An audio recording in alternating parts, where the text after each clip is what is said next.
પાના નંબર 319, સર્ગ 82મો. રાજા અને રાક્ષસીનો સ્નેહ તથા રાક્ષસીનું ભોજન. આ 82માં સર્ગમાં કર્કટી રાક્ષસીએ પ્રસન્ન થઈ રાજા તથા તેના મંત્રીને મંત્રનું દાન કર્યું તથા સમાધિમાંથી જાગ્રત થયેલી તે રાક્ષસીને રાજાએ વધ કરવા યોગ્ય માણસનું ભોજન આપ્યું એટલું કહેવાશે. વસિષ્ઠ બોલ્યા, હે રામ, એ પ્રમાણે વનમાં કર્કટી રૂપે રહેલી એ કર્કટી રાક્ષસીએ રાજાના વચન સાંભળ્યા. તેને બ્રહ્મ જ્ઞાન થયું અને પોતાની રાક્ષસી જાતિની ચપળતાનો ત્યાગ કર્યો. વર્ષા ઋતુમાં જેમ ઢેલને શીતળતા મળે અને ચંદ્રના પ્રકાશથી રાત્રિ વિકાસી કમળને જેમ શીતળતા મળે તેમ તાપ રહિત વિશ્રાંતિ મળવાથી તે રાક્ષસીને અંતઃકરણમાં શીતળતા થઈ.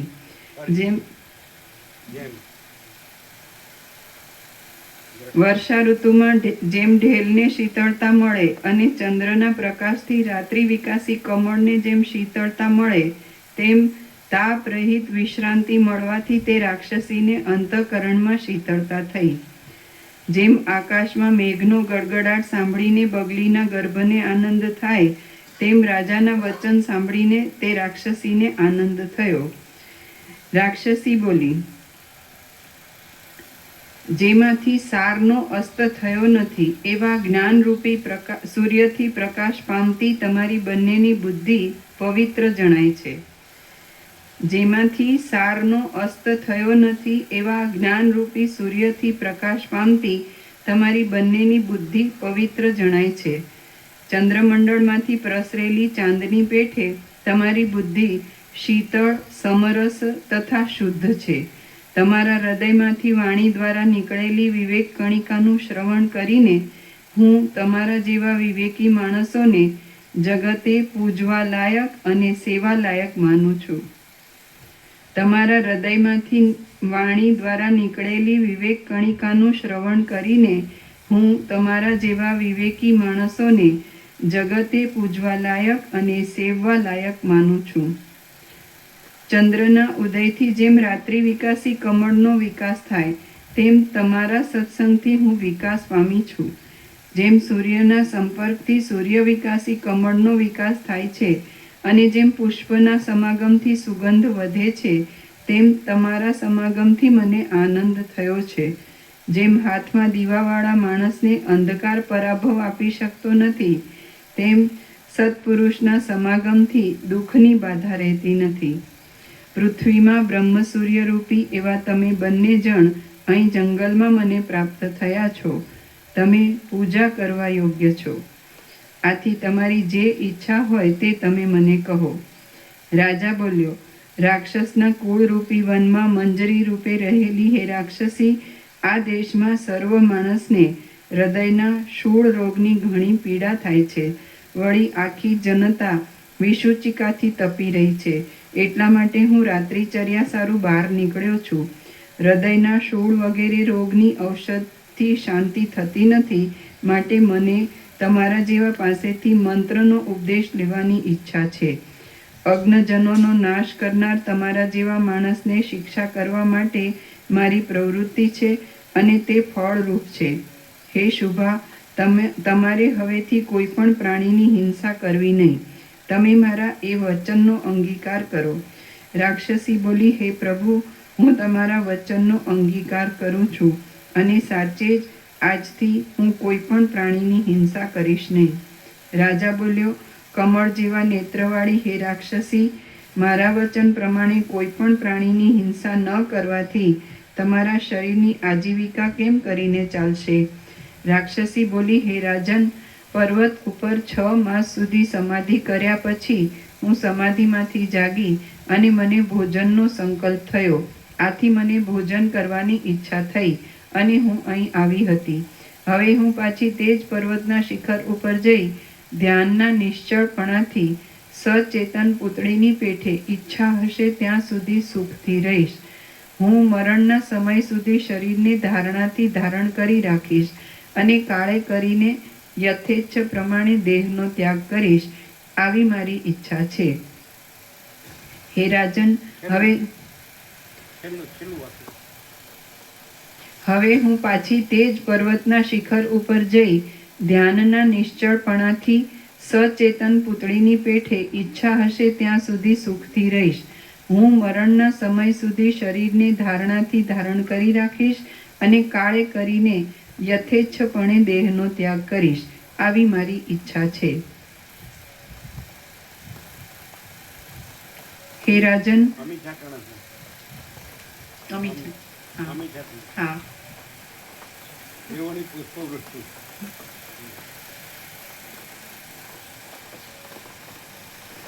હે રાજન, હવે જ્યાં સુધી મારું આ શરીર રહેશે ત્યાં સુધી હું કોઈ પણ પ્રાણીની હિંસા કરીશ નહીં. તેથી મારું વચન સાંભળો. ઉત્તર દિશાના હૃદયમાં હિમવાન નામે પર્વત છે. તે શરદ ઋતુના ચંદ્રના કિરણ જેવો નિર્મળ છે અને પૂર્વ તથા પશ્ચિમના સમુદ્રોમાં પ્રવેશ કરી રહ્યા છે. તે પર્વતના સુવર્ણ શિખરની ઉગ્ર ગુફામાં મારો નિવાસ છે. મેઘલેખાની પેઠે હું ત્યાં સોયના રૂપે રહું છું અને મારું નામ કરકટી છે. માણસ માત્રનો સંહાર કરવાની ઈચ્છાથી હું સૂચિરૂપ આત્માવાળી પ્રાણહારી વિસૂચિકા થાઉં એવી ધારણાથી મેં બ્રહ્માની તપથી ઉપાસના કરી હતી. આથી બ્રહ્માની પાસેથી વરદાન મેળવી હું વિસૂચિકાપણું પામી હતી અને મેં જીવને બાધા કરી ઘણા વર્ષ સુધી ઘણા માણસોની હિંસા કરી છે. ત્યાર પછી બ્રહ્માએ મને કહ્યું, તારે ગુણવાન માણસની હિંસા ન કરવી. વળી તેમણે મને મર્યાદાને માટે મહામંત્રનો ઉપદેશ કર્યો. હું તે મંત્રને આધીન થઈ રહી છું. આથી જે માણસ તે મંત્રથી પોતાની રક્ષા કરે છે તેને હું બાદ કરતી નથી. બ્રહ્માનો બતાવેલો એ મંત્ર હું તમને આપું છું, તમે તેને ગ્રહણ કરો. એથી લોકની બાધા વિરામ પામશે અને શૂળ વગેરે રોગોની શાંતિ થશે. મેં પ્રથમ હિંસામાં ઘણી પ્રવૃત્તિ કરી હતી અને લોકોના હૃદયના લોહીને શોષી લીધું હતું. આથી માણસની નાડી રુધિર વિનાની થઈ રહેલી છે. જે માણસના શરીરમાં હું પ્રવેશ કરું તેનું મરણ થાય છે. કદાપી કોઈ ઉપાયથી તે જીવતો રહે છે તો તેના રુધિરનું મેં પાન કરેલું હોય ને રુધિરવાહિની નાડીઓ ખાલી પડી જવાથી તેના વંશજોની નાડીઓ પણ લોહી વિનાની હોય છે. હે રાજન, એ વિસૂચિકાનો મંત્ર હું તમને બતાવું છું. સત્વવાળા માણસને કોઈ પણ પદાર્થ દુઃસાધ્ય નથી. માટે હે રાજન, દૂષિત થયેલી નાડીઓની અંદર રહેલા શૂળ રોગની શાંતિને માટે સત્વવાળા માણસને કોઈ પણ પદાર્થ દુઃસાધ્ય નથી. માટે હે રાજન, દૂષિત થયેલી નાડીઓની અંદર રહેલા શૂળ રોગની શાંતિને માટે બ્રહ્માએ જે મંત્ર મને કહેલો છે તેને તમે શીઘ્ર ગ્રહણ કરો. હે રાજન, તમે મારી સાથે નદીને કાંઠે ચાલો. હું પ્રસન્ન થયેલી છું. તેથી તમે આચમન કરી પવિત્રપણે નિયમ ધારણ કરો. એટલે હું તમને મંત્રોપદેશ કરીશ. વસિષ્ઠ બોલ્યા, એ પ્રમાણે મધ્યરાત્રિમાં તે રાક્ષસીના વચન સાંભળી રાજા તથા મંત્રી એકબીજાના સ્નેહથી નદીના તીર ઉપર ગયા. અન્વય વ્યતિરેક વડે કૌંસમાં ભાવની પરીક્ષાના ચિહ્નથી રાક્ષસીનો આવો અત્યંત સ્નેહ જાણીને તે બંને શિષ્ય ભાવથી આચમન કરી તેની સામે ઊભા રહ્યા.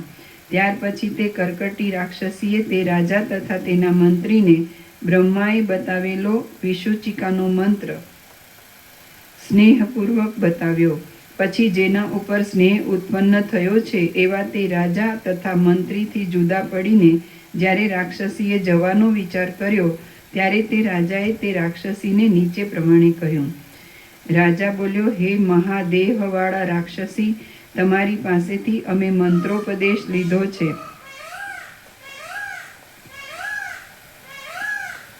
માટે તમે અમારા ગુરુ છો. આથી હે સુંદરી, અમે પ્રયત્નપૂર્વક તમને ભોજન કરવાનું નિમંત્રણ કરીએ છીએ. સજ્જન માણસનો સ્નેહ દર્શન કરવાથી જ વૃદ્ધિ પામે છે. માટે અમારી યાચના તમે નિષ્ફળ કરવાને યોગ્ય નથી. માટે હે ભદ્રા, તમે સુંદર અલંકારવાળા અને મનોહર એવા અલ્પ દેહનો અંગીકાર કરીને અમારે ઘેર ચાલો અને ત્યાં સુખથી રહેજો. રાક્ષસી બોલી, હે રાજન, જેનું મુગ્ધ સ્ત્રી રૂપ હોય છે તેને તો તમે ભોજન આપવાને સમર્થ છો, પણ હું તો રાક્ષસના આકારને ધારણ કરનારી છું, તેથી તમે મને કેવા ભોજનથી તૃપ્ત કરશો? રાક્ષસોને રાક્ષસોના અન્નથી, માંસ રુધિરાદિથી તૃપ્તિ થાય છે, પણ સામાન્ય માણસના જેવા આહારથી તેને તૃપ્તિ થતી નથી. વળી જેનો જેવો સ્વભાવ હોય છે તે સ્વભાવ દેહના અંત સુધી મળતો નથી. અર્થાત મારો આ રાક્ષસી સ્વભાવ જ્યાં સુધી આ દેહ છે ત્યાં સુધી નિવૃત્ત થશે નહીં. રાજા બોલ્યો, હે અનિંદિતા, સુવર્ણની માળાથી યુક્ત એવી મનોહર સ્ત્રીનું રૂપ ધારણ કરીને તમે કેટલાક દિવસ ખુશીથી મારે ઘેર રહો, એટલે મારા રાજ્યમાંથી દુષ્ટ આચરણવાળા અને વધ કરવાને યોગ્ય એવા હજારો ચોરોને લાવીને હું તમને ભોજન માટે આપીશ. આમ તે હજારો વધ કરવા યોગ્ય દુષ્ટ પુરુષો ભેગા થાય એટલે સુંદર સ્ત્રીના રૂપનો ત્યાગ કરજો, અને તમે રાક્ષસી સ્વરૂપ લઈને તે દુષ્ટ પુરુષોને હિમાલયના શિખર ઉપર લઈ જઈને ત્યાં એકાંતમાં તેમનું ભોજન કરજો, કારણ કે મોટો આહાર કરનારને એકાંતમાં ભોજન કરવું એ સુખરૂપ છે. એ પ્રમાણે ભોજન કરી તૃપ્ત થઈ થોડીક વાર નિદ્રા કરી પાછી સમાધિ કરજો, અને સમાધિ ઉતરી ગયા પછી બીજી વખત પણ અહીં આવી બીજા વધ કરવા યોગ્ય દુષ્ટ લોકોને ત્યાં લઈ જઈને ભોજન કરજો. એવા દુષ્ટ લોકોની હિંસા કરવી એ હિંસા ગણાતી નથી. સ્વધર્મથી કરવામાં આવતી હિંસા પણ દયાની બરોબર છે. તમારું ચિત્ત સમાધિમાંથી અવશ્ય વ્યગ્ર થશે, કારણ કે સત્પુરુષની સાથે પણ જે સ્નેહ બંધાય છે તે સુદ્ધા પાછો મળતો નથી. રાક્ષસી બોલી, હે રાજન, તમે યોગ્ય કહ્યું છે. સત્પુરુષની સાથે પણ જે સ્નેહ બંધાય છે તે સુદ્ધા પાછો મળતો નથી. રાક્ષસી બોલી, હે રાજન, તમે યોગ્ય કહ્યું છે. હે સખા, હું એમ જ કરીશ. સ્નેહથી કહેનારનું વચન કોણ માન્ય કરતું નથી? વસિષ્ઠ બોલ્યા. એ પ્રમાણે કહી તે રાક્ષસીએ મનોહર સ્ત્રીનો દેહ ધારણ કર્યો. તેણે પોતાના દેહને હાર, મુકુટ, કડા, કટીમેખલા તથા માળાથી શણગાર્યો. પછી તેણે રાજાને કહ્યું, હે રાજન, ચાલો આપણે જઈએ. તેના એ વચન સાંભળી રાજા તથા મંત્રી આગળ ચાલ્યા અને રાક્ષસીએ તેની પાછળ ચાલવા માંડ્યું. આ પ્રમાણે તે 3 જણ રાજાના મંદિરમાં આવ્યા. ત્યાં એક સુંદર ખંડમાં રહી તેમણે પરસ્પર આદરપૂર્વક વાતોચીતો કરીને તે રાત્રિ પસાર કરી. પ્રાતઃકાળ થયા પછી તે રાક્ષસી રાજાના અંતઃપુરમાં દાસી રૂપે રહી અને રાજા તથા મંત્રી પોતપોતાના કામમાં લાગ્યા. ત્યાર પછી 6 દિવસમાં તે રાજાએ પોતાના દેશમાંથી તથા બીજા દેશમાંથી 3000 વધ કરવા યોગ્ય દુષ્ટ ચોરોને ભેગા કર્યા અને તે રાક્ષસીને આપ્યા. આથી તેણે સાયંકાળે પાછો પોતાનો રાક્ષસી દેહ ધારણ કર્યો. જેમ મેઘમાળા હજારો જળધારાને ધારણ કરે તેમ તે રાક્ષસીએ 3000 દુષ્ટ લોકોને પોતાના ભુજ મંડળમાં ધારણ કર્યા. હવે રાક્ષસોમાં અતિ ભયંકર શરીરવાળી તે રાક્ષસી સોનું પામેલી કોઈ દરિદ્રી સ્ત્રીની જેમ રાજાની રજા લઈ તે જ હિમાલયના પર્વતના શિખર ઉપર ગઈ. ત્યાં જઈ તેણે સુખથી ભોજન કર્યું, તૃપ્તિ મેળવી અને 3 દિવસ સુધી નિદ્રા કરી. પછી તે સમાધિમાં પરાયણ થતી અને પાછી સ્વસ્થતાપૂર્વક જાગતી. આમ 4 અથવા 5 વર્ષે તે સમાધિમાંથી જાગી અને રાજાના સ્નેહથી પાછી તે ભીલના દેશમાં ગઈ.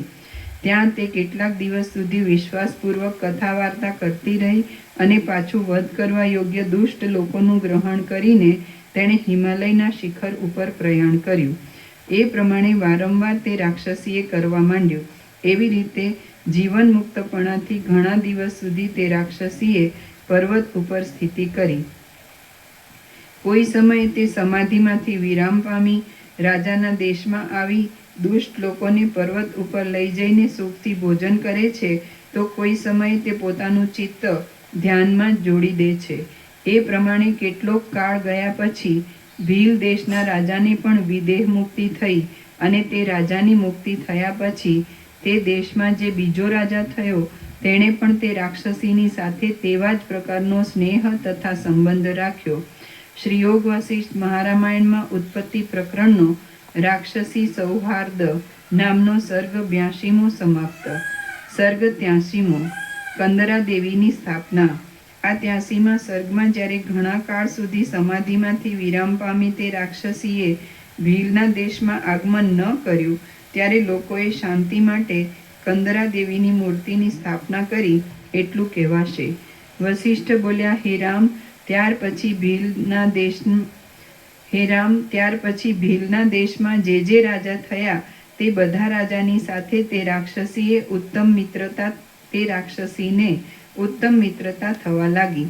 તેથી યોગથી સિદ્ધ થયેલી તે રાક્ષસીએ તે દેશમાં સર્વ મોટા મોટા ઉત્પાતનું, પિશાચ વગેરે ભયનું અને રોગનું નિવારણ કરવા માંડ્યું. ઘણા વર્ષે જ્યારે તે સમાધિમાંથી વિરામ પામતી ત્યારે તે પાછી ભીલના દેશમાં આવતી અને તેને માટે ભેગા કરેલા વધ કરવા યોગ્ય દુષ્ટ ચોર લોકોનું તે ભક્ષણ કરતી. આજ સુધી તે ભીલના દેશમાં વધ કરવા યોગ્ય દુષ્ટ લોકોને રાક્ષસીના આહાર માટે લઈ જવામાં આવે છે. સાચે જ મિત્રનું સન્માન કરવા માટે કોણ તત્પર રહેતો નથી?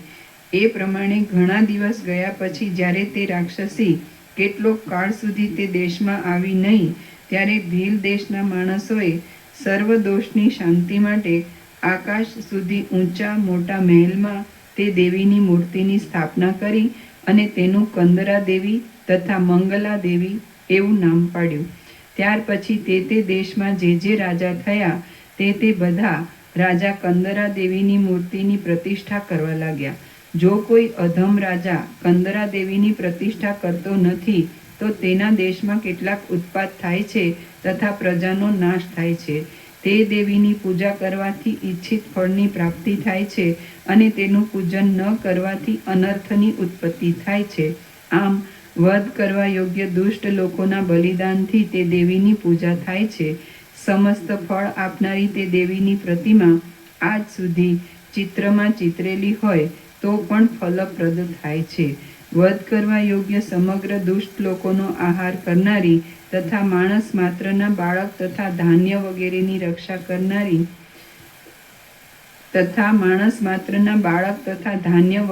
રક્ષા કરી મંગળ સંપત્તિ કરનારી પરમ બોધવાળી તે દેવી ભીલના દેશમાં સર્વોત્કર્ષપણે રહેલી છે. શ્રી યોગ વાસિષ્ઠ મહારામાયણમાં ઉત્પત્તિ પ્રકરણનો કંદરા પૂજન નામનો સર્ગ 83મો સમાપ્ત. સર્ગ 84મો. રાક્ષસીનું કર્કટી નામ થવાનું કારણ અને દ્રષ્ટાંતની ઉપયોગિતા. આ 84મા સર્ગમાં રાક્ષસીનું કર્કટી એવું નામ પાડવાનું કારણ, ઉપદેશના અર્થની કલ્પના તથા દ્રષ્ટાંતની ઉક્તિના ઉપયોગનું વિસ્તારથી વર્ણન કરવામાં આવશે. વસિષ્ઠ બોલ્યા, હે રામ, એ પ્રમાણે હિમવાન પર્વતમાં રહેનારી કર્કટી રાક્ષસીનું અનિંદિત આખ્યાન તમને યથાવત અને યથાક્રમે કહી સંભળાવ્યું. રામ બોલ્યા, હે પ્રભુ, હિમવાન પર્વતમાં ઉત્પન્ન થયેલી તે રાક્ષસીનો વર્ણ કાળો હતો તથા તેનું કર્કટી નામ હતું. તેનું શું કારણ તે તમે કહો. વસિષ્ઠ બોલ્યા, હે રામ, શુક્લ, કૃષ્ણ, હરિ તથા ઉજ્જવળ એ પ્રમાણે રાક્ષસોના અનેક કુળ પૃથ્વીમાં રહ્યા છે. તેમાંના કૃષ્ણ રાક્ષસના કુળમાં કર્કટ, કરચલા પ્રાણીના જેવો કર્કટ નામનો એક રાક્ષસ હતો. તેની તે દીકરી હતી, માટે તેનું કર્કટી નામ હતું. તે કૃષ્ણ રાક્ષસના કુળની હતી, તેથી તેનો વર્ણ કૃષ્ણ હતો. એ પ્રમાણે જગતના તત્વનું નિરૂપણ કરતા અધ્યાત્મ યોગના પ્રસંગમાં મેં તમારી પાસે કર્કટી રાક્ષસીનું આખ્યાન કહ્યું. પરમ કારણભૂત, આદિ અંત તથા મધ્યથી રહિત એ પરમપદમાંથી જગત ઉત્પન્ન થયું નથી તો પણ ઉત્પન્ન થયું હોય એમ જણાય છે. જળમાં થતા તરંગો જેમ જળથી અન્ય નથી તે છતાં અન્ય જણાય છે, તેમ પરમાત્માને વિશે આ જગતની સ્થિતિ રહેલી છે. વનમાં રહેલું કાષ્ઠ બળતું ન જળમાં થતા પરમ કારણભૂત, આદિ અંત તથા મધ્યથી રહિત એ પરમ પદમાંથી જગત ઉત્પન્ન થયું નથી તો પણ ઉત્પન્ન થયું હોય એમ જણાય છે. જળમાં થતા તરંગો જેમ જળથી અન્ય નથી તે છતાં અન્ય જણાય છે, તેમ પરમાત્માને વિશે આ જગતની સ્થિતિ રહેલી છે. વનમાં રહેલું કાષ્ઠ બળતું ન હોય કૌંસમાં તેમાં અગ્નિ ન હોય તો પણ તે બળે છે એવું ભાન થવાથી વનમાં રહેલા વાંદરા તથા શિયાળ વગેરેને તે કાષ્ઠથી ટાઢ મટી જાય છે. તે જ પ્રમાણે જે બ્રહ્મ સમ છે, સૌમ્યપણાનો ત્યાગ કરતું નથી અને તેનો ઉદય તથા સ્થિતિ અનિત્ય અને આભાસ માત્ર છે, તે બ્રહ્મ આ અનેક પ્રકારનું જગત ભાસે છે. તે જ પ્રમાણે જે બ્રહ્મ સમ છે, સૌમ્યપણાનો ત્યાગ કરતું નથી અને તેનો ઉદય તથા સ્થિતિ અનિત્ય અને આભાસ માત્ર છે, તે બ્રહ્મ આ અનેક પ્રકારનું જગત ભાસે છે. લાકડાના થાંભલામાં પૂતળી ન હોય તો પણ તેમાં પૂતળીનું ભાન થવાથી તે પૂતળી રૂપે જણાય છે. તેવી રીતે તે ઉત્પન્ન નથી થયું તો પણ ઉત્પન્ન થયું છે એવો ભાસ થવાથી આ જગત જોવામાં આવે છે. બીજમાં રહેલું ફળ બીજથી અન્ય નથી, તે છતાં જેમ અન્ય હોય તેમ બહાર ઉદય પામે છે, તે જ પ્રમાણે ચૈતન્યમાં રહેલું જગત અનન્ય અભિન્ન હોવા છતાં અન્ય રૂપે જણાય છે. પણ એક સત્તાનું છેદન ન થવાથી ફળ તથા બીજ, ચિત્ત તથા ચૈત્ય અને વાયુ તથા ઉર્મિ તેમાં વસ્તુતઃ કાંઈ પણ ભેદ નથી. વિચાર ન કરવાથી ભ્રાંતિથી તેમાં ભેદ જોવામાં આવે છે, પણ વિચાર કરવાથી ભેદ બુદ્ધિનો નાશ થાય છે.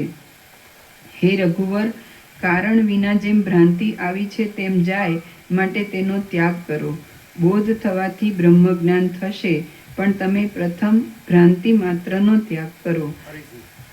હે રઘુવર, કારણ વિના જેમ ભ્રાંતિ આવી છે તેમ જાય, માટે તેનો ત્યાગ કરો. બોધ થવાથી બ્રહ્મજ્ઞાન થશે, પણ તમે પ્રથમ ભ્રાંતિ માત્રનો ત્યાગ કરો. જ્યારે મારા વચનનું શ્રવણ કરવાથી ભ્રાંતિરૂપી ગ્રંથિ ભેદાઈ જશે, ત્યારે જ્ઞાન, શબ્દ તથા અર્થભેદથી વસ્તુનું પોતાની મેળે જ્ઞાન થશે. જ્યારે મારા વચનનું શ્રવણ કરવાથી ભ્રાંતિરૂપી ગ્રંથિ ભેદાઈ જશે, ત્યારે જ્ઞાન, શબ્દ તથા અર્થભેદથી વસ્તુનું પોતાની મેળે જ્ઞાન થશે.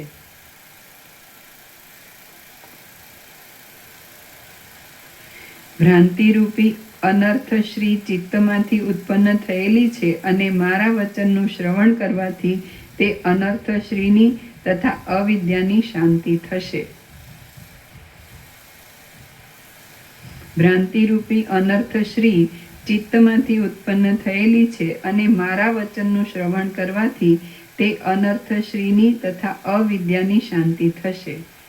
બ્રહ્મમાંથી જ સર્વની ઉત્પત્તિ છે, બ્રહ્મમાં જ સર્વનો લય છે અને ભેદ જ નથી, એ વિશે મારા વચનથી બોધ થયા પછી તમને સંપૂર્ણ જ્ઞાન થશે.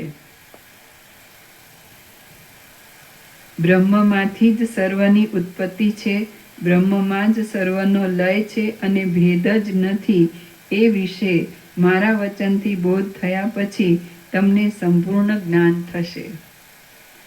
રામ બોલ્યા, હે બ્રહ્મન, તમે કહો છો કે બ્રહ્મથી ઉત્પન્ન થયેલું જગત બ્રહ્મથી અભિન્ન છે, પણ તસ્માદ્વા એતસ્માદાત્મન આકાશઃ સંભૂતઃ એ શ્રુતિમાં લખ્યું છે કે તે પરમાત્માથી આકાશ વગેરેની ઉત્પત્તિ થયેલી છે, અને તે શ્રુતિમાં તસ્માદ એ પંચમી લખી છે, તે ભેદ જણાવે છે. ત્યારે તમે સર્વ અભિન્ન છે એમ કહો છો, તેનું શું કારણ તે કહો.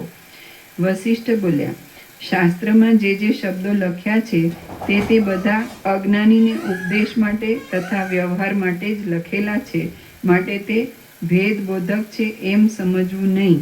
બાળકના કાર્ય માટે જેમ ભૂતની કલ્પના કરવામાં આવે છે તેમ એ ભેદની કલ્પના કરેલી છે, માટે વ્યવહારથી જો કે ભેદ જણાય છે તો પણ ખરું જોતા તે નથી. સ્વપ્ન તથા ગંધર્વ નગરમાં દ્વૈત તથા ઐક્ય નથી, છતાં તેમાં પણ ભેદની કલ્પનાનો વ્યવહાર છે. ત્યારે સત્ય સંકલ્પના ઉપદેશના વ્યવહારમાં સંકલ્પનો નાશ કેમ જ થાય? કાર્ય તથા કારણ, સેવક તથા સ્વામી, હેતુ અને હેતુમાન, અવયવ તથા અવયવી, ભેદ તથા અભેદ, પરિણામાદિ ભ્રમ, ભાવ, વિલાસ, વિદ્યા તથા અવિદ્યા અને સુખ તથા દુઃખ, એ સર્વમાં જે ભેદની કલ્પના કલ્પી છે તે અજ્ઞાનીના બોધને માટે જ છે અને તે મિથ્યા છે, પણ વસ્તુતઃ તો ભેદ જ નથી. જ્યાં સુધી જ્ઞાન થયું નથી ત્યાં સુધી દ્વૈતપણું જણાય છે, પણ જ્ઞાન થયા પછી દ્વૈતપણું મટી જાય છે તથા સર્વ શાંતપણું જણાય છે. કાળે કરી બોધ થયા પછી સર્વ એક આદિ અંતથી રહિત, અવિભાગ અને અખંડિત એક જ વસ્તુ અવશેષ રહે છે એમ તમારા જાણવામાં આવશે. કાળે કરી બોધ થયા પછી જ્યાં સુધી જ્ઞાન થયું નથી ત્યાં સુધી દ્વૈતપણું જણાય છે, પણ જ્ઞાન થયા પછી દ્વૈતપણું મટી જાય છે તથા સર્વ શાંતપણું જણાય છે. કાળે કરી બોધ થયા પછી સર્વ એક આદિ અંતથી રહિત, અવિભાગ અને અખંડિત એક જ વસ્તુ અવશેષ રહે છે એમ તમારા જાણવામાં આવશે. અજ્ઞાનને લીધે અથવા અજ્ઞાનીના ઉપદેશ માટે ભેદની કલ્પના કરી છે, પણ બોધ થયા પછી દ્વૈતપણું નથી. વાચ્ય તથા વાચકનો સંબંધ દ્વૈત વિના સિદ્ધ થતો નથી, પણ દ્વૈતપણું છે નહીં અને મૌનપણું પ્રાપ્ત થાય છે. માટે વચનના ભેદમાં અનાદર કરી મહાવાક્યના અર્થમાં નિષ્ઠા રાખી જે હું તમને કહું તે તમે સાંભળો. જેવી રીતે ભ્રાંતિથી ગંધર્વનગર ઉત્પન્ન થાય છે, તેવી રીતે મનને લીધે ભ્રાંતિ માત્રથી આ જગત ઉત્પન્ન થયું છે. હે નિષ્પાપ, ચિત્ત જ આ જગતની માયાનો વિસ્તાર કરે છે તે હું તમને દ્રષ્ટાંત સહિત કહું છું તે તમે સાંભળો. હે રામ, તે સાંભળવાથી આ પ્રત્યક્ષ જણાતું જગત ભ્રાંતિ માત્ર છે એમ તમને નિશ્ચય થશે અને તમે વાસનાને દૂર ત્યજી દેશો.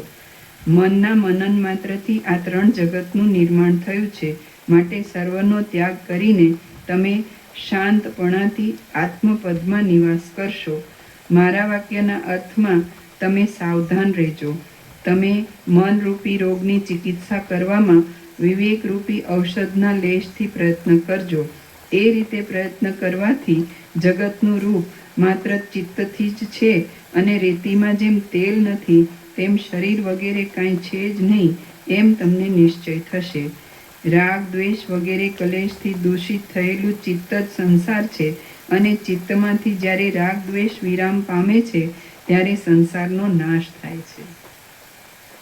આમ આદરપૂર્વક ચિત્ત એ જ સાધ્ય, સાધનથી સિદ્ધ કરવા યોગ્ય છે અને ચિત્ત એ જ પાલન કરવા યોગ્ય છે, તે જ વિચાર કરવા યોગ્ય છે અને તે જ કરવા યોગ્ય છે, તે જ આહરણ કરવા યોગ્ય છે અને તે જ વ્યવહાર કરવા યોગ્ય છે, તે જ સંસાર કરવા યોગ્ય છે અને તે જ ધારણ કરવા યોગ્ય છે.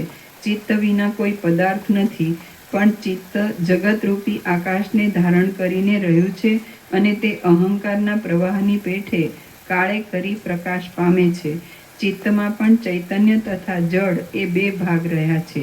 તેમાં જે ચૈતન્ય ભાગ છે તે સર્વ અર્થના બીજરૂપ છે અને જે જડ ભાગ છે તેથી ભ્રાંતિરૂપ જગત જણાય છે. ચિત્તમાં પણ ચૈતન્ય તથા જડ એ બે ભાગ રહ્યા છે. તેમાં જે ચૈતન્ય ભાગ છે તે સર્વ અર્થના બીજરૂપ છે અને જે જડ ભાગ છે તેથી ભ્રાંતિરૂપ જગત જણાય છે. સૃષ્ટિના આદિમાં પૃથ્વી વગેરે કાંઈ છે જ નહીં, પણ જેમ સ્વપ્નમાં પદાર્થ નથી છતાં જોવામાં આવે છે તેમ પૃથ્વી વગેરે સર્વ બ્રહ્માની દ્રષ્ટિએ જોવામાં આવ્યું, તેથી સૃષ્ટિ ઉત્પન્ન થઈ. દીર્ઘ જ્ઞાનથી સૃષ્ટિ બ્રહ્માના જોવામાં આવી, જળ જ્ઞાનથી પર્વત વગેરે જોવામાં આવ્યા તથા સૂક્ષ્મ જ્ઞાનથી સૂક્ષ્મ પદાર્થો જોવામાં આવ્યા, પણ વાસ્તવિક રીતે દેહ વગેરે સર્વે શૂન્ય છે. સૂર્યના તેજથી જેમ જળ વ્યાપ્ત છે તેમ સર્વવ્યાપી આત્માથી મન વગેરે સઘળું વ્યાપ્ત છે. બાળક જેવી રીતે મિથ્યા યક્ષને જુએ છે તેવી રીતે ચિત્તરૂપી બાળક જગતરૂપી યક્ષને જુએ છે, પણ બોધ થવાથી તે નિરામય એવું પોતાનું જ રૂપ જુએ છે. દ્વૈત તથા એકપણાના ભ્રમને આપનારી દ્રશ્યતાને આત્મા જે રીતે પામે છે તે પ્રકાર હવે પછીના આખ્યાન દ્વારા કહું છું તે તમે સાંભળો. જેમ જળમાં તેલનું ટીપું નાખવાથી તે તેલ જળમાં ફેલાઈ જાય છે, તેમ જે કથામાં હૃદયને મનોહર લગાડે એવી યુક્તિ તથા ઉપમા હોય અને મધુરતાથી યુક્ત પદાર્થ સહિત વાણી હોય તે કથા સાંભળનારના હૃદયમાં ફેલાઈ જાય છે તથા શંકા મટી જાય છે. જે કથામાં ઉપમા ન હોય, જેમાં મનોહર પદ ન હોય, જે અસ્પષ્ટ વર્ણોને લીધે બરાબર સાંભળવામાં ન આવતી હોય, જેમાં સંબંધ મળતો આવતો ન હોય અને જેમાં વર્ણ સ્પષ્ટ બોલવામાં આવતા ન હોય, તે કથા સાંભળનારના હૃદયમાં ઉતરતી નથી. જેમ રાખમાં ઘી રેડવાથી ઘી નિષ્ફળ જાય છે, તેમ તે કથા શ્રોતાના હૃદયમાં ન આવવાથી નિષ્ફળ જાય છે. જેવી રીતે ચંદ્રના કિરણથી મંદિરમાં પ્રકાશ થાય છે, તેવી રીતે પૃથ્વીમાં જે આખ્યાનો છે, જે કથાઓ છે, નાટક વગેરે જે મનોરંજન ગ્રંથો છે અને જે મનોહર શબ્દો છે, તે સર્વનો લોક પ્રસિદ્ધ પ્રમાણથી તથા દ્રષ્ટાંતથી પ્રકાશ થાય છે.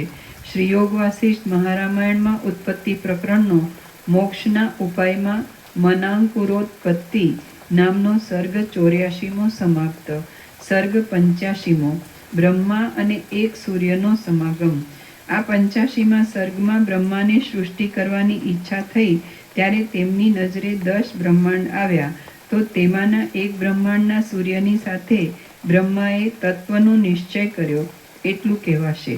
વસિષ્ઠ બોલ્યા, હે રાઘવ, આ પ્રત્યક્ષ જણાતું જગત મનોમાત્ર છે એ વિશે મેં પ્રથમ બ્રહ્માને પૂછ્યું હતું.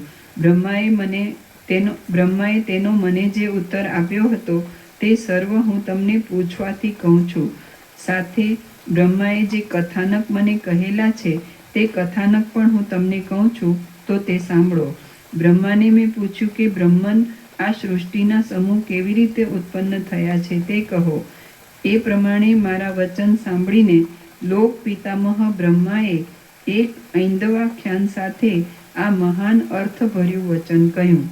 બ્રહ્મા બોલ્યા, જળમાં જળાશયના વિસ્તારથી જે પ્રમાણે અનેક પ્રકારના તરંગ તથા ચક્ર ઘુમરીઓ જોવામાં આવે છે, તે પ્રમાણે આ સર્વ જગત મનથી જ ઉત્પન્ન થયું છે અને મનથી જ તેનો વિસ્તાર છે. હે વસિષ્ઠ, બ્રહ્મા બોલ્યા, જળમાં જળાશયના વિસ્તારથી જે પ્રમાણે અનેક પ્રકારના તરંગ તથા ચક્ર ઘુમરીઓ જોવામાં આવે છે, તે પ્રમાણે આ સર્વ જગત મનથી જ ઉત્પન્ન થયું છે અને મનથી જ તેનો વિસ્તાર છે. હે વસિષ્ઠ, પહેલા કલ્પમાં દિવસના આદિમાં જાગૃત થયા પછી જ્યારે મને સૃષ્ટિ કરવાની ઈચ્છા થઈ ત્યારે શું થયું તે હું કહું છું, તે સાંભળ. કોઈ સમયે જ્યારે દિવસનો ક્ષય થયો ત્યારે સર્વ સૃષ્ટિનો સંહાર કરીને મેં એકાગ્ર ભાવથી રાત્રિમાં નિદ્રા કરી. રાત્રિ વીત્યા પછી હું જાગ્યો. મેં વિધિપૂર્વક સંધ્યા કરી. પછી મેં સૃષ્ટિ ઉત્પન્ન કરવા સારું વિસ્તારવાળા આકાશમાં મારી દ્રષ્ટિ જોડી. ત્યાં અંત વિનાનું અને તપ તથા તેજથી રહિત એવું શૂન્ય આકાશ મારા જોવામાં આવ્યું. તે વખતે સૃષ્ટિ ઉત્પન્ન કરું એવો સંકલ્પ કરી સર્ગ ઉત્પન્ન કરવાની સામગ્રી સારું સૂક્ષ્મ ચિત્તથી જોવા માંડ્યું. ત્યારે વિસ્તારવાળા આકાશમાં મોટા આરંભવાળા તથા પ્રતિબંધથી રહિત એવા 10 જુદા જુદા બ્રહ્માંડ મારા જોવામાં આવ્યા. તે દરેકમાં જાણે મારું પ્રતિબિંબ હોય તેમ જુદા જુદા કમળકોષમાં રહેલા તથા રાજહંસ ઉપર બેઠેલા 10 બ્રહ્મા મારા જોવામાં આવ્યા. દરેક બ્રહ્માંડમાં ભિન્ન ભિન્ન પ્રાણીમાત્રના સમૂહ રહેલા હતા. તેમાં જગતમાં જળ આપનાર મેઘની પંક્તિઓ જણાતી હતી. તેમાં મહાનદીનો પ્રવાહ ચાલ્યો જતો હતો અને તેનો સમુદ્રના જેવો શબ્દ સંભળાતો હતો. ત્યાં આકાશમાં સૂર્ય પ્રકાશી રહ્યો હતો અને વાયુ સ્ફુરી રહ્યો હતો. સ્વર્ગમાં દેવતાઓ ક્રીડા કરતા હતા અને પૃથ્વીમાં માણસો ક્રીડા કરતા હતા. ત્યાં પાતાળમાં દાનવો તથા ફણીધર સર્પો રહેતા હતા. બરાબર સમયે ટાળ, તડકો તથા વર્ષા ઋતુ થવાથી ત્યાં સંપૂર્ણ ફળથી યુક્ત એવી ઋતુઓ પૃથ્વીને શોભાવતી હતી. નરક તથા સ્વર્ગના ફળ આપનાર અશુભ તથા શુભ આચાર સર્વ સ્થળે વૃદ્ધિ પામ્યા હતા. ભોગ, મોક્ષ વગેરે ફળની ઈચ્છાવાળા પ્રાણી માત્ર કાળ પ્રમાણે ઈષ્ટ વસ્તુ મેળવવા સારું ક્રમે કરી પ્રયત્ન કરતા હતા. 7 લોક, 7 દ્વીપ, 7 સમુદ્ર તથા 7 પર્વત કલ્પના અંત સુધી સ્ફુરી રહ્યા હતા. અંધકાર કોઈ ઠેકાણે હ્રાસ પામીને રહ્યો હતો, કોઈ ઠેકાણે સ્થિરપણાથી રહ્યો હતો, તો કોઈ કુંજને વિશે તેજની સાથે મળીને રહ્યો હતો. આકાશરૂપી કમળમાં મેઘરૂપી ભ્રમર તથા પ્રકાશ પાકતા તારારૂપી કેશરાઓ રહ્યા. આકાશરૂપી કમળમાં મેઘરૂપી ભ્રમર તથા પ્રકાશ પાકતા તારારૂપી કેશરાઓ રહ્યા હતા. શાલ્મલીના ફળના મધ્ય ભાગમાં જેવી રીતે રૂ રહ્યું હોય છે તેવી રીતે મેરુ વગેરે પર્વતની કુંજમાં ઘાટું ઝાકળ રહ્યું હતું. અંતઃપુરમાં રહેલી અંગનાની પેઠે તે બ્રહ્માંડરૂપી અંતઃપુરમાં પૃથ્વીરૂપી અંગના રહી હતી. તે ઘૂઘવાટી કરતા સમુદ્રના શબ્દરૂપી શબ્દવાળી લોકાલોક પર્વતરૂપી કટી મેખલા શોભતી હતી. તે અંધકારના ખંડો ઇન્દ્રનીલ મણીના જેવા પ્રભાવાળા હતા અને તે પ્રભા પોતાની અંદર રહેલા રત્નથી શોભતી હતી. તેને ધાન્યરૂપી અધર સુધા હતી અને તેને પ્રાણી માત્રના શબ્દરૂપી વાણીવિલાસ હતા. અંગનાની જેમ તે જાણે ભુવનરૂપી પોતાના અંતઃપુરમાં રહી હતી. તેને ગૌર વર્ણના અંગની પંક્તિના મધ્યમાં રાત્રિની પંક્તિ શોભતી હતી અને પદ્મ તથા ઉત્પલના જેવી તેની વત્સરની શોભા જણાતી હતી. ભિન્ન ભિન્ન વિભાગમાં રહેલા લોકની કાંતિ દાડમની કાંતિ જેવી લાલ લાલ શોભતી હતી. ત્યાં ઊંચા તથા નીચા ભાગમાં જા આવ કરતી 3 લોકમાં જતી અને 3 પ્રવાહમાં વહેતી ગંગા નદી ચંદ્રકલાની જેમ શુદ્ધ રીતે તથા જગતના યજ્ઞોપવિતની જેમ સ્ફુરી રહી હતી. દિશારૂપી લતામાં વીજળીરૂપી પુષ્પ તથા વાયુથી હાલતા મેઘરૂપી પલ્લવો આમ તેમ જઈ રહ્યા હતા, ખરી પડતા હતા અને ઉત્પન્ન થતા હતા. ઉપર પ્રમાણે જોયેલ સમુદ્ર, પૃથ્વી તથા આકાશની પદવી ગંધર્વ નગરમાં રહેલી ઉદ્યાન લતાની પેઠે શોભતી હતી. ઉંબરાના ફળ ઉપર જેવી રીતે મચ્છરો ગણગણે તેવી રીતે તે બ્રહ્માંડના મધ્ય ભાગમાં દેવતા, અસુર, મનુષ્ય તથા ઉરગ ગણ રહ્યા હતા. યુગ, કલ્પ, ક્ષણ, લવ, કલા તથા કાષ્ઠથી યુક્ત અને સર્વનો નાશ કરવાની વાટ જોતો કાળ પોતાનું કામ કરતો હતો. આ પ્રમાણે મેં બ્રહ્માએ પોતાના શુદ્ધ ચિત્તથી 10 બ્રહ્માંડ જોયા અને તેથી વિસ્મય પામી વિચાર કર્યો કે માંસરૂપી બહારના નેત્રથી આ બ્રહ્માંડ જોવામાં નથી આવતા તથા શુદ્ધ ચિત્તથી અંતઃકરણમાં દેખાય છે તેનું શું કારણ? એ પ્રમાણે ઘણીવાર સુધી વિચાર કરી મેં બ્રહ્માંડમાંના એક સૂર્યને પાસે બોલાવ્યો અને તેને આ પ્રમાણે કહ્યું કે હે દેવ દેવેશ, હે ભાસ્કર, હે મહાકાંતિમાન, તમે ભલે પધાર્યા. હે અનગ, તમે કોણ છો તથા આ જગત કેવી રીતે ઉત્પન્ન થયું? હે ભગવાન, તમને જો આ ખબર હોય તો કહો. એવા મારા વચન સાંભળીને સૂર્ય દેવતાએ મને નમસ્કાર કર્યા અને સુંદર વાણીથી મને આ પ્રમાણે કહ્યું. સૂર્ય દેવતા બોલ્યા, હે ઈશ્વર, તમે આ દ્રશ્ય પ્રપંચનું નિત્ય કારણ છો, છતાં કેમ નથી જાણતા અને કેમ પૂછો છો? હે સર્વ સ્થળે રહેનારા બ્રહ્મા, જો તમને મારું વચન સાંભળવાનું કુતૂહલ હોય તો હું આ જગતની અચિંતિત ઉત્પત્તિ તમને કહું તે તમે સાંભળો. હે ઈશ્વરાત્મન, હે મહાત્મન, આ જે સત તથા અસત કળા વડે વિસ્તાર પામ્યું છે અને જે સત તથા અસતના બોધને મોહ આપનારી અવિરત રચનાઓ વડે વિલસે છે તે માત્ર મનોવિલાસ છે એમ તમે સમજો. હે ઈશ્વરાત્મન, હે મહાત્મન, આ જે સત તથા અસત કળા વડે વિસ્તાર પામ્યું છે અને જે સત તથા અસતના બોધને મોહ આપનારી અવિરત રચનાઓ વડે વિલસે છે તે માત્ર મનોવિલાસ છે એમ તમે સમજો. શ્રી યોગ વાસિષ્ઠ મહારામાયણમાં ઉત્પત્તિ પ્રકરણનો બ્રહ્માદિત્ય સમાગમ નામનો સર્ગ 85મો સમાપ્ત. સર્ગ 86મો ઇન્દુ બ્રાહ્મણની કથા. આ 86મા સર્ગમાં ઇન્દુ નામના બ્રાહ્મણે સ્ત્રી સહિત તપ કર્યું. તેથી મહાદેવજીએ પ્રસન્ન થઈ 10 પુત્ર આપ્યા. તેમાંથી મોટા પુત્રના ઉપદેશથી તે 10 ભાઈઓને બ્રહ્માની અહમ ભાવના થઈ એટલી કથા કહેવાશે. સૂર્ય દેવતા બોલ્યા, હે મહાદેવ, કલ્પના અંતે તમારો દિવસ અસ્ત થયો. બ્રહ્માને કહે અહમ ભાવના જેવી થાય તો એવું દ્રશ્ય જણાય.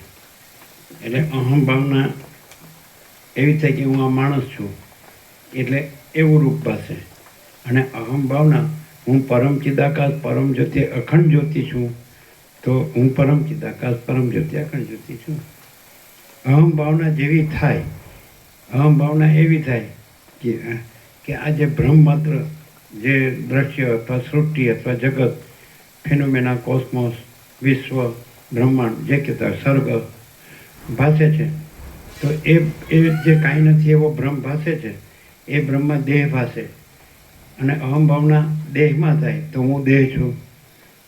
પુરુષ દેહ હોય તો પુરુષ દેહમાં થાય તો હું પુરુષ દેહ છું. સ્ત્રી દેહ હોય તો એમાં અહમ ભાવના થાય તો હું સ્ત્રી દેહ છું.